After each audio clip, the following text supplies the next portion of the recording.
Archimedes principal क्या है?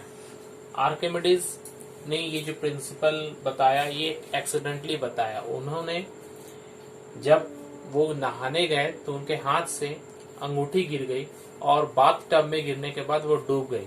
तो उन्होंने इसके बारे में बहुत सोचा और सोचने के बाद ही ये सिद्धांत लाया।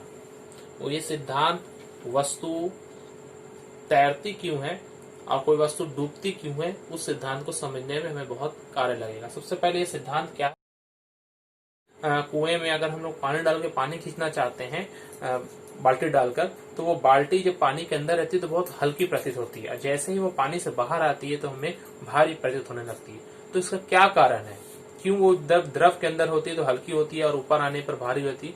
तो उन्होंने बताया कि जब भी हम किसी वस्तु को पूर्ण यानी कि पूरी तरीके से या आंशिक या उसका कुछ हिस्सा किसी द्रव में डुबाते हैं, ये द्रव ध्यान देंगे, द्रव यहाँ पर कह रहे हैं, लेकिन द्रव मतलब कोई जल कोई भी पदार्थ हो सकता है और हवा भी हो सकती है।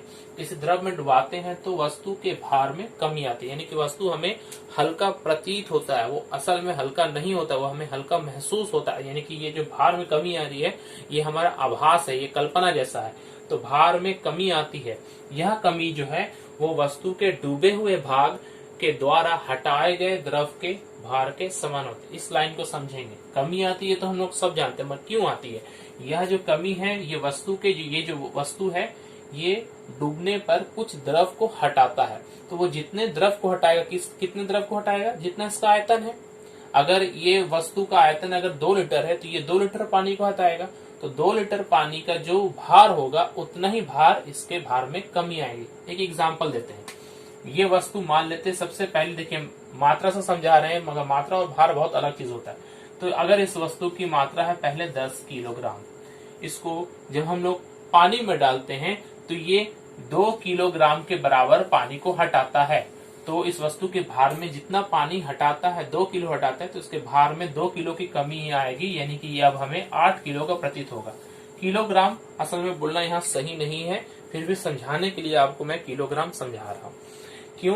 क्योंकि वस्तु जितना भार हटा सकता है पानी का, उसके भार में उतनी ही कमी आती है। तो यही है आर्किमिडीज का सिद्धांत।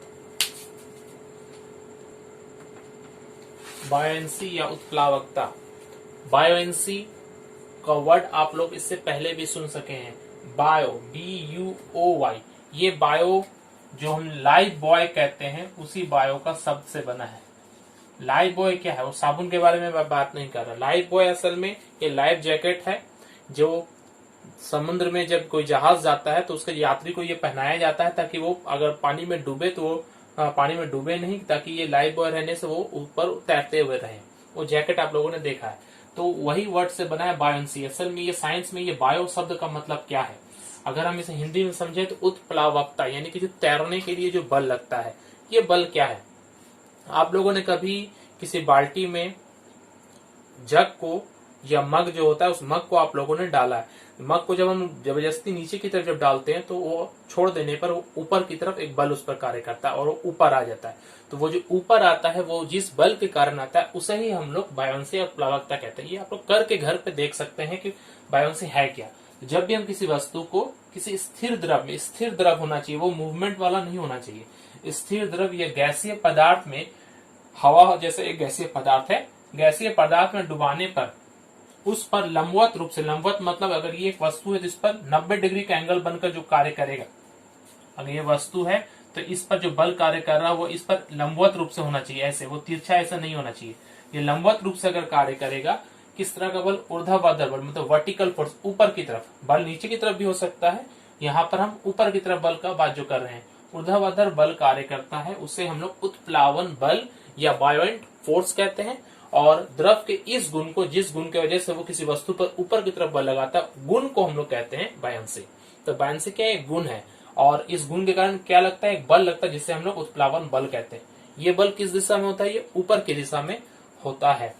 एक वस्तु को जब हम किसी द्रव में डालते हैं तो उस पर 2 बल कार्य करता है, ध्यान दें। एक नीचे की तरफ जो उसका वेट होता है, और एक ऊपर की तरफ जिसे हम लोग बायोएंसी या बायोएंट फोर्स कहते हैं। अगर हम वेट को W कहें नीचे की तरफ और बायोएंसी को ऊपर कहें W', तो ये वस्तु कब पानी में तैरेगा? जब W डैश यानी ऊपर की तरफ का जो बल है वो अधिक होगा, और W अगर अधिक होगा यानी कि वस्तु का भार अधिक होगा तो वो नीचे की तरफ तैर जाएगा। तो इस पॉइंट से हम लोग यहाँ से 3 सिद्धांत निकाल सकते हैं कि वो वस्तु पानी में कब तैरता है। तो हम लोग उसे कहेंगे तैरने का सिद्धांत या तैरने की शर्तें। तैरने की शर्तें क्या है? पहला शर्त, यदि वस्तु का भार W डैश से कम हो तो क्या होगा, और भार अगर W डैश के बराबर हो तो क्या होगा, और भार अगर W डैश से अधिक हो तो क्या होगा। तैरने की शर्तें देख लें।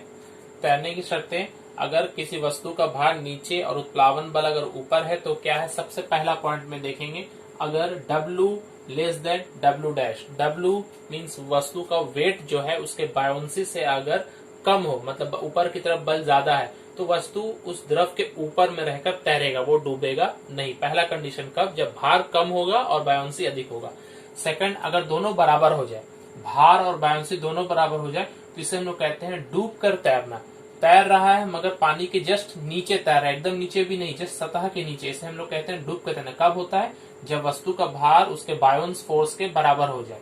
और थर्ड केस क्या है, अगर वस्तु का भार अधिक हो जाए उसके बायोंसी से, तो वो नीचे की तरफ पूर्ण रूप से डूब जाएगा। तो 3 कंडीशंस हम लोगों ने देखा। तैरने की शर्तें 3 हैं, कौन कौन सी?